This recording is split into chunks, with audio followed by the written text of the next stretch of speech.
I just thought she was in earlier. Sorry about that. Okay, well, excluding Joyce Sam, but we have two marvelous panelists.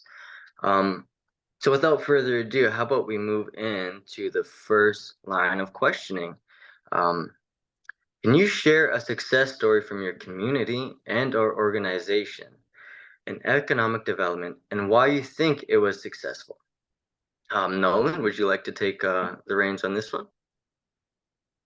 Sure, thank you, Sam. Panelists. Um, I guess I'll just start off with a little short introduction. My name is Nolan Qamanirp. Nolan Qamanirp Muyina Qikiqtani.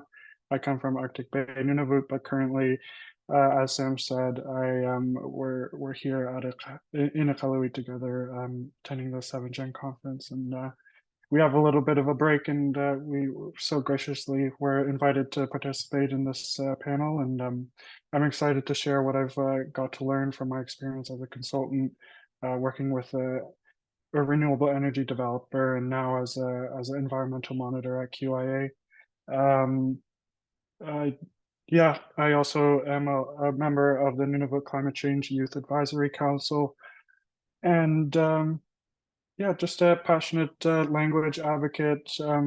I'd like in the future to do open up community programs and do community-based initiatives, because I think that's where the difference really lies. But to get into your question, Sam, Pianamik, again, a small success story that immediately came to my mind when this question popped up earlier today while I was preparing was there's a social enterprise, I believe it is, called Arctic Bay Adventures. I think Arctic Bay Adventures, or ABA for short, is a prime example of a successful economic development that is deeply rooted in our Inuit community values and culture. This organization is built on a simple but, however, powerful premise, and that's harnessing the natural beauty and rich cultural heritage of Arctic Bay to offer immersive experiences to visitors. But in doing so, they also actively employ local community members and utilize their traditional knowledge to complement their activities in their tourism business. What I think Arctic Bay Adventures is particularly successful at is holistic approaches to partnerships. You know, they collaborate with federal government organizations like ECCC, DFO, and CCG, I believe it is, different Inuit organizations, but then also extended out into universities and researchers. So they're always taking people out. So essentially, the premise of their business is as a tourism company. However, since they have the capabilities to access remote areas around Arctic Bay through Skidoo and through a boat, a research vessel, they're also able to take on these different initiatives with different organizations to lead research in the Arctic. Inuit guides share their lived experiences with the land, passing on traditional knowledge to visitors, while also fostering a deeper appreciation for Inuit culture. This creates a space where economic development is not just about revenue, but about fostering cultural pride and sharing our way of life with the world. The success of this venture also lies in its focus on community. By employing Inuit and working alongside local organizations, Arctic Bay Adventures ensures that economic benefits stay within the community, creating sustainable jobs and skill building opportunities. It's more than just a tourism business, it's a bridge between cultures that strengthens both economic and social fabric. So essentially, all the profit that goes to Arctic Bay Adventures obviously goes to pay employees and stuff, but the majority of it, I'm pretty sure, goes to the local hamlet, as they're the ones who started with this collaboration. But yeah, so the funds directly go into the community and get reinvested, which is really great. One of my best friends back home, he's a drone pilot, and he's been taking out previously worked from Arctic Bay Adventures, but now working with the DFO to monitor narwhal, and these folks are at the forefront of our wildlife just study. Narwhal is a lot of things. There's a lot of things we don't know about narwhal, and so these are the types of opportunities that Arctic Bay Adventures are able to enable. Sam. Marvelous. What a wonderful answer to that question, Nolan. Thank you for that insight. And I apologize for getting where you're located or where you originate from. I just couldn't find it on your bio. I'm sorry. But let me allow me to reiterate the question to Mr. Ethan very quickly. Can you share a success story from your community and or organization in economic development, and why do you think it was successful? Yeah, thank you. Thank you for the question. Yeah, my name is Ethan Lavalee. I'm part of the Tlcho Council First Nation here in Whitehorse, Yukon, but originated from the Qikiqtani Council. Switched over in 2018 just to personal reasons, and yeah, seen a lot of success from it. So the big one I would mention for Daghay was Riverbend. This was a 5-building, 76 unit, 5 buildings, affordable housing development that was first of its kind in over 30 years in the territory. We had a certain amount allocated to Yukon housing for low income families, and then a certain amount allocated to our First Nation for our citizens. So we did that, started off in 2016, did 3 buildings for phase 1, and then phase 2, we completed that in 2021 for the other 2. It has kind of just spiraled out to more success stories ever since then. From this, we created a construction company with the company that we did the buildings with. That is called Triple Bottom Line Developments. The goal with them is to hire citizens for the First Nation, and if not, reach out to other Yukon First Nation citizens and see their interest. We also, from that, we are currently working on 7 more buildings. This development will be called Winter Crossing. We're looking at doing a good portion will be allocated again to Yukon housing. A portion will be to the First Nation, and then we are also looking at now doing rent to own or lease to own options just for people out in the territory here. Housing is a big crisis here in the Yukon. I'm sure it is all across Canada, but here in the north, as our population has grown since COVID, we've seen people are renting out. I seen one the other day where someone was renting out just a little space to sleep for $900 a month, and we are looking at fighting that, doing our best to bring more housing into the territory, and then also as we grow and get bigger, we will look at purchasing more rental units throughout the territory, or trying to do more partnerships where we're doing apartment buildings or condos and stuff like that.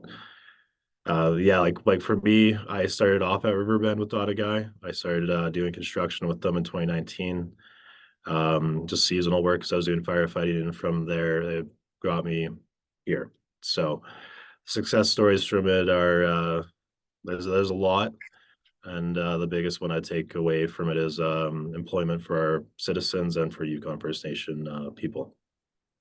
Thank you. Wonderful answer, Ethan. It seems like a lot of great initiatives are going on in your area, and you're one of the stepping stones towards that. So that's really wonderful answers. We got a little bit of spare time, and I guess we will use that to move into the next questions.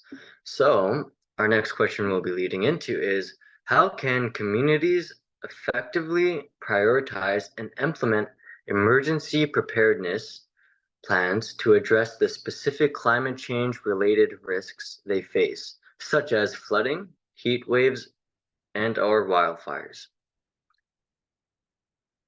How about we start with Ethan? Yeah. Seems Yeah, I'm gonna go. Yeah, so like here in Whitehorse, I know there was a CBC, I think CBC North segment on it maybe a month or 2 ago, but the big one we have here was the fire break. I did work on that When I used to do firefighting, I helped cut about 4 hectares. I think in total now, because we use machines eventually, we're up to at least, well, I may be wrong, but my guess is up to 200 hectares now. This fire break is a big thing for the territory. Like when I worked firefighting, we had, like, if it was a fire within 10 kilometers of the city, then you'd have to evacuate. We did have fires close where we were able to put it out in time, and that was never an issue. But as things continue to, like, climate change here, it's getting pretty bad. Like even right now, we don't really have any snow at all. It's just snow in the mountains. And when I was a kid, there was snow by, mid-September. The increase in temperature has been massive across the territory. And what I've seen now is that we are going back to the old ways of involving more First Nations in these discussions when we're looking at fuel breaks or pile burning or fire smarting, stuff like that. One of our partners, Yukon First Nations Wildfire, they are currently working on doing community assessments across the territory. So that will be super good for everyone across the board. And, hopefully there's a lot of buy-in from community leaders and elders and youth as well. I think it's important that we don't just have one person that's a community champion to take on this role. I think it's important that we have everyone at the table when we're doing these discussions, because we're not just looking at, what's going to happen next year or the year after. We're looking at 5 to 10 years out and really prepping for a little bit of everything, I guess you could say. Like where I live in Lake Lebarge, it's 30 minutes out of Whitehorse, and right now we're doing our First Nation is doing fire smarting around our fish camp. It's a big piece for our people, and it's important that we make sure it's safe. And if a fire does come, once it hits the fire smarting, it'll be fine. It will hopefully won't take off on us. Another thing too, with Tesla and I worked on floods there in 2022, and the big thing they did was build a berm. At first it was getting kind of crazy. A lot of, like, the Yukon motel there was almost underwater eventually, and then other houses we had to build sandbags around and try to pump out water. Since then, they did build a berm with equipment and citizens from the town, and we haven't seen any flooding happen since then. All across the territory, it's kind of hit or miss every year. We see Dawson flood almost every year, but it's nothing super major. But I know within the next year or two, with YFNW's community emergency preparedness plans, they should see, I guess you could say, less or mitigate the risks and the hazards from emergencies. Thanks. Wonderful answer. Just allow me to refresh the question for Nolan, just so he could have it nice and ready. So Nolan, how can communities effectively prioritize and implement emergency preparedness plans to address the specific climate change related risks they face, such as flooding, heat waves, and wildfires?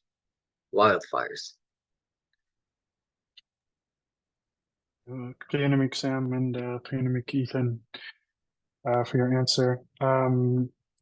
Yeah, I think leading the discussion with the talk about wildfires is while not directly relevant to Nunavut, as most of, or if not all of Nunavut doesn't have trees.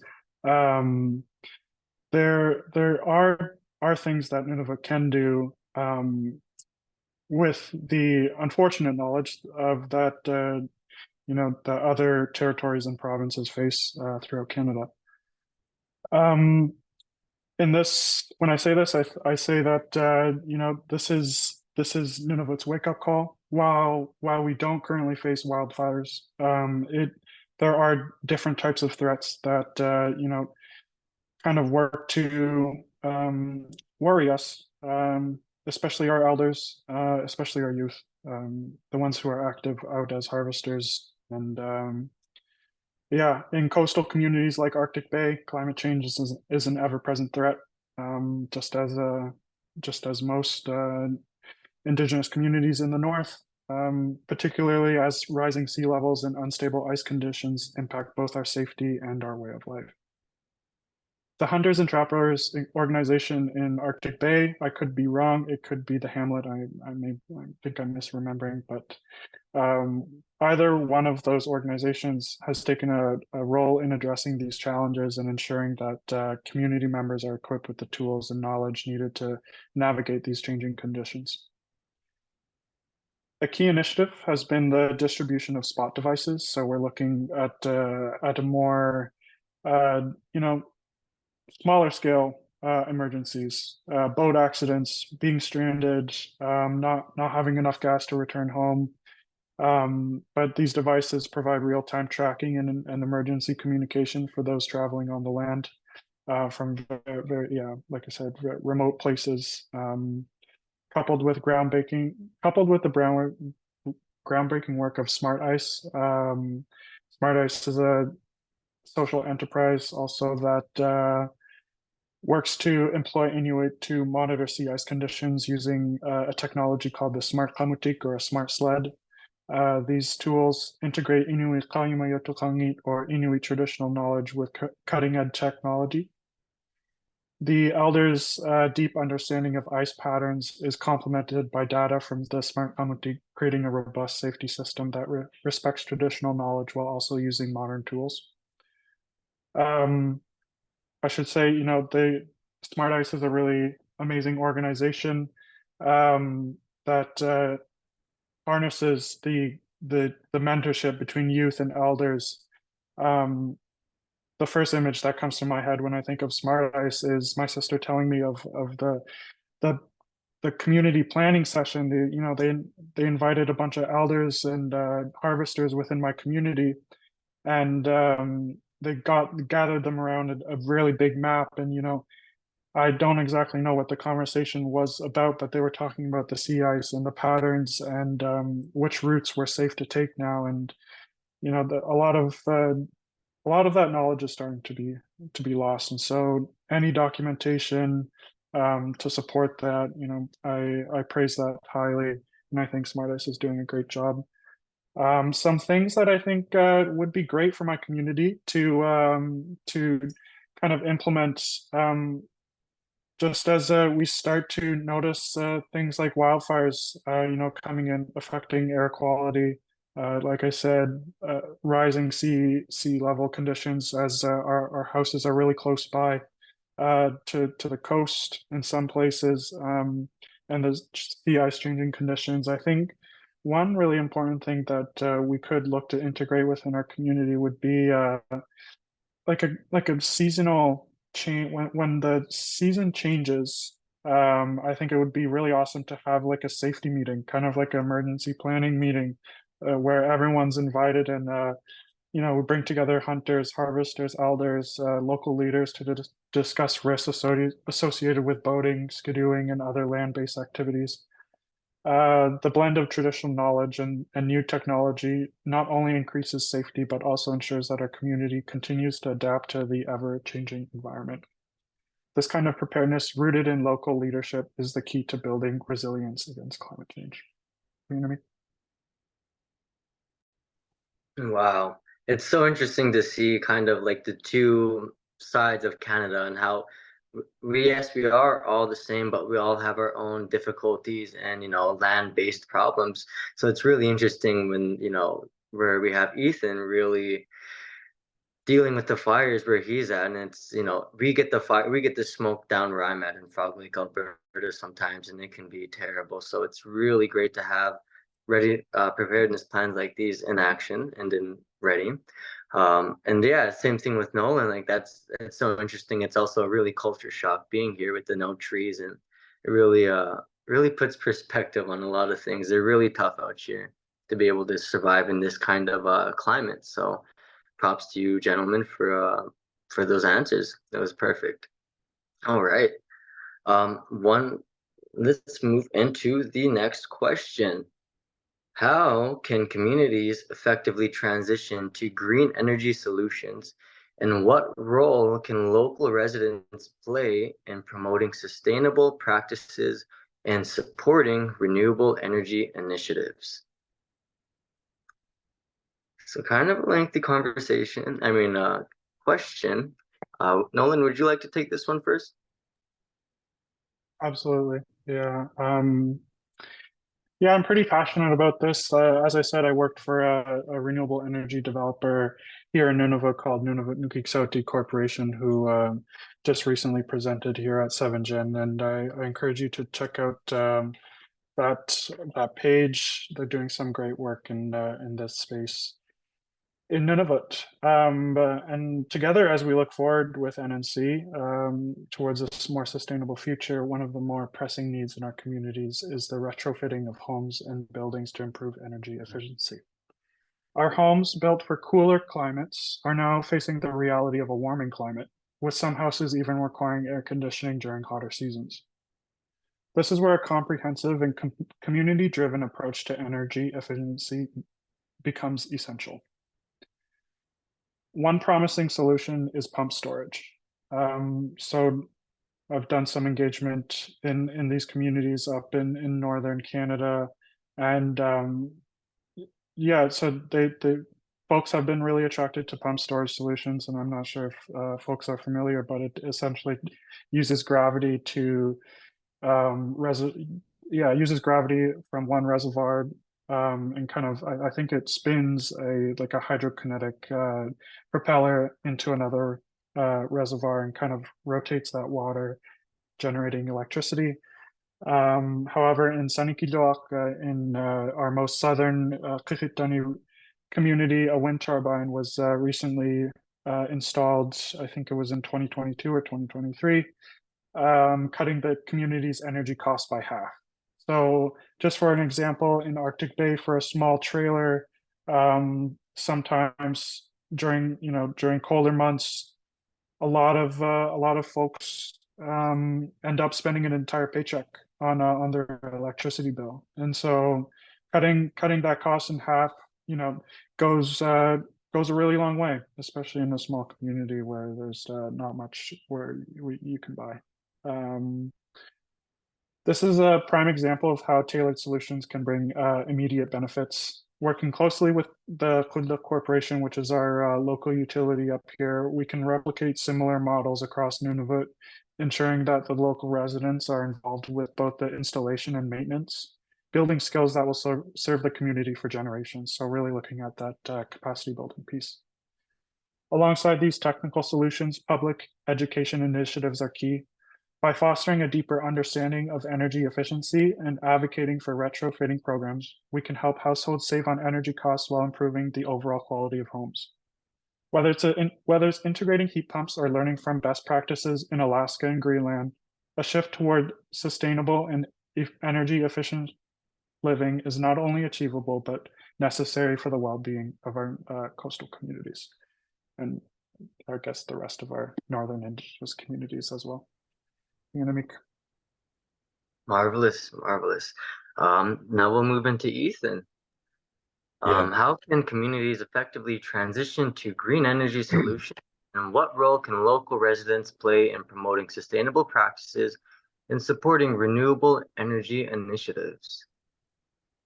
Thank So I you. might be a little timely on this one as well, as we are kind of closing off to our time. So please Yeah, I'll forgive make me. it quick. So yeah, I'm not super involved with the energy side of things. Doing my best to get more involved over the year, but some examples I could point off right off the hop was there was a Heckle Hill wind energy farm. This was done with Qikiqtani, which is Kwalendon First Nations DevCorp. Majority of it was government funded, but yeah, they have four what is it again? Windmills. They produce up to 650 homes with power per year. So that's a big one we got going on. And then in Teslin, we got biomass as well. I think they have four separate biomass spots going. My buddy worked there. The way they had it going, it was quick turnaround time. The only thing I found was the pellets. We had to get them all shipped from out of territory. So I think a big one that we can get more on board with is when we're doing our fire smartiness, saving that wood so that it can be dried and then eventually processed to be turned into pellets for biomass. We have tried to get biomass in our new development for our 7 buildings. We were looking at doing having it set up so that it would grid into our 7 buildings, into a continuing care facility, and then the new school in Whistle Bend.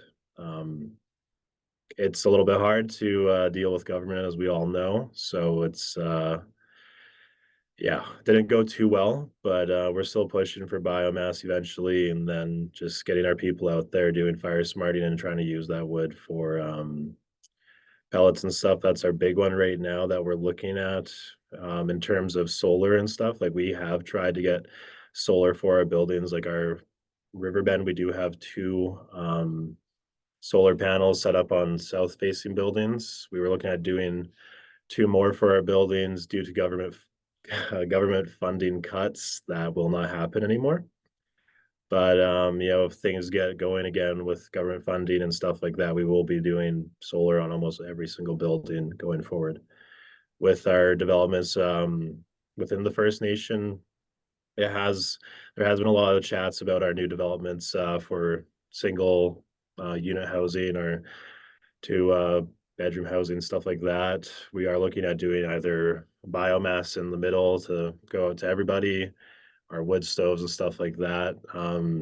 We haven't gotten super far on the research on it, on what's the best route for clean energy side of things.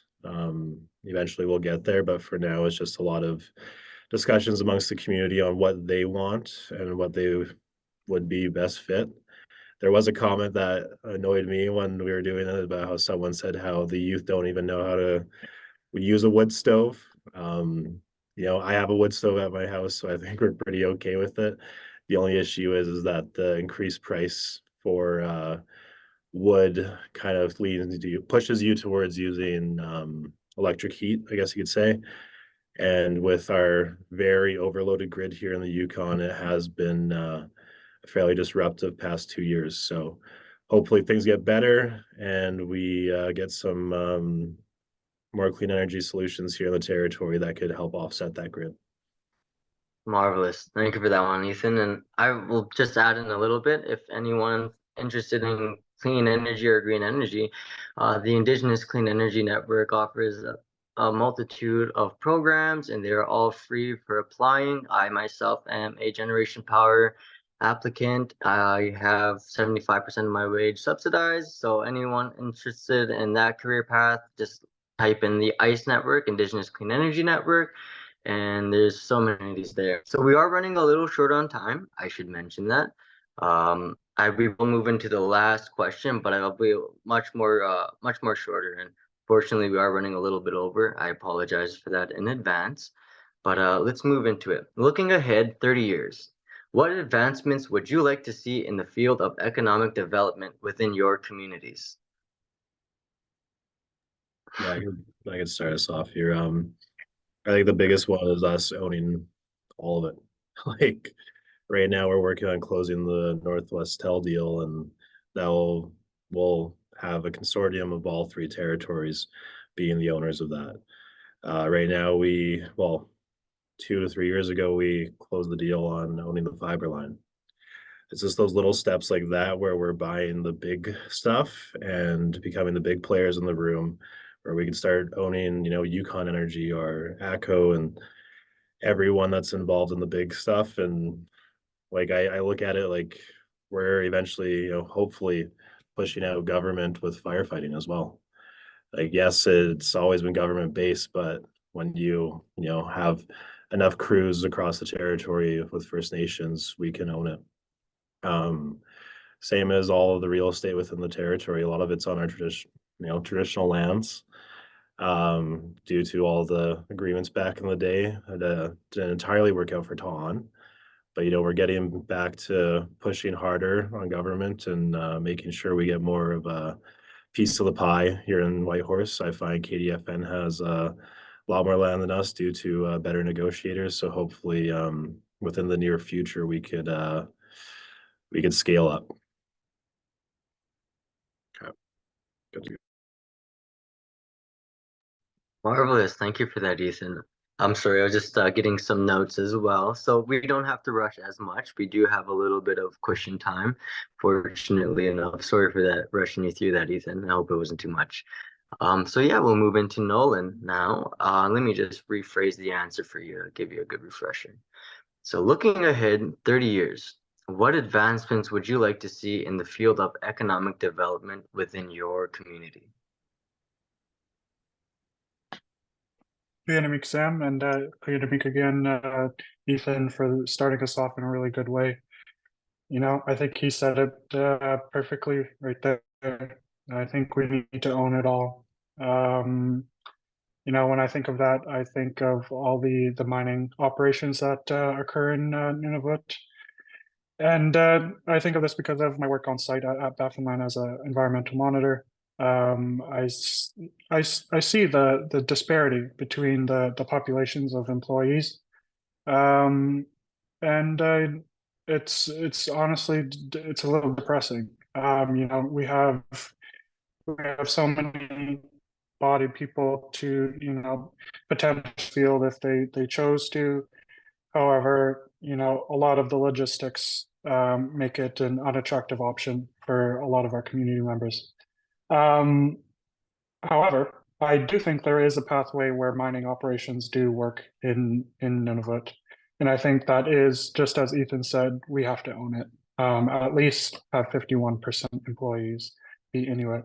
At least have, you know, Inuit high-level executives making decisions. And you know that there's a long way towards that. There's you know, things like the devolution agreement kind of rolling through in Nunavut, looking at different capacity building elements to get people more involved in higher level decision making spaces, especially in the public government here in Nunavut.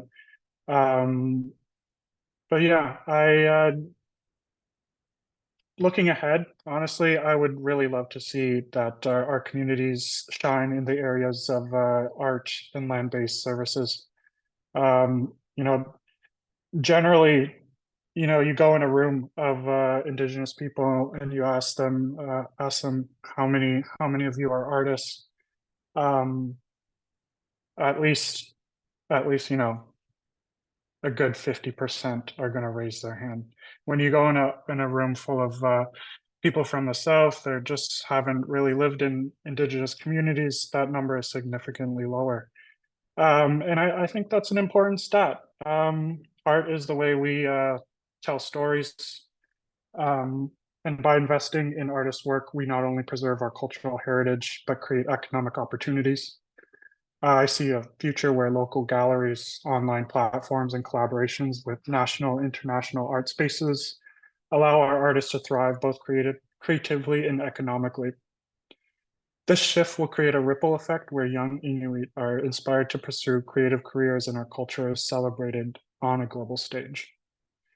But to shift a little bit more back to the resource sector, like I said, I see an Inuit leading the charge in leading the charge in natural resource projects, much like Greenland's successful commercial fishing industry. You know, we're starting off pretty small in Nunavut. I believe we only have one actual fishery up here. The Nunavut Fisheries Alliance does some great work at involving locals in you know, different fishing projects. I've had family members, you know, taken from Arctic Bay and they head out into the seas near Greenland and, you know, deep sea fish for, you know, weeks at a time. This shift requires a significant investment in training and education, but it will allow Inuit not to just participate in the resource sector, but own and lead it. I imagine a future where the majority of workers at mine site are Inuit and our leadership steers projects that are sustainable and culturally aligned, ensuring that our resources benefit our communities first and foremost. Inuit. Wow, just wonderful answers all the way around. It's so inspiring to see youth in our nation, making these steps towards a greener and more successful future for the indigenous peoples. And allowing me to echo them, we do have to take back what is ours, whether that be our language, whether that be on our land, and whether that be our own businesses. Let's stop doing the 49-51. Let's take it to 60. Let's take it to 70, where we own a majority of these stakes and ownerships of these businesses that we are developing. So kind of further than that, let's take back, what is ours rightfully. And I also want to also echo that portion too. We're all artists too. I can agree with Nolan, but it's just awakening that sense in you. Everybody's an artist, whether you speak, whether you do art, like actual paintings, or whether you're a singer, even if that's in the shower. I consider you an artist. Living is an art. So I'd just like to thank you all for your time. I'd like to thank Ethan, Lavalee, and Nolan Qamanirp for making the time to join us today. Such a beautiful presence set today, and I really look forward to the work that you gentlemen are going to be creating. Um, so we have a few minutes left. It was truly insightful.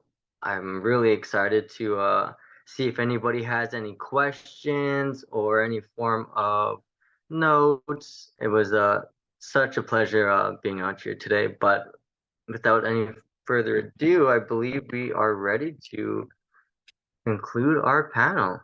Yeah, we do have 5 minutes for questions if anybody has any questions. And Nolan, there was an ask for people's emails. If you could throw your email into the chat, that would be great. Absolutely. Yeah, I'll pop that in there. Awesome, thanks. Are there any questions? You guys did such a good job. So much information, so much going on in all of our communities across the north. And Nolan, I'm really happy that you mentioned the alliances or the potential alliances with Greenland, because that is our Arctic neighbor. And we should be thinking about how we include Greenland in discussions, not just with economic ventures, but thinking of Arctic sovereignty and our northern borders, all of those opportunities that we heard about earlier with the Department of National Defense. There are a lot of opportunities there. So thank you for raising that. And Ethan, I know there's so much going on in the Yukon, and Daghay is in the middle of so many developments. If you guys are ever in the Yukon, it is an excellent opportunity to do a tour of housing in the north and how First Nation development corporations can actually be leading that charge and changing the housing infrastructure within community. So hands up to you guys, our youth leaders of tomorrow. And thank you, Samuel, for moderating such a great panel. Absolutely. Thank you for the opportunity. And it was a great first moderation. So it was very nerve-wracking, and I hope it wasn't too bad. You did a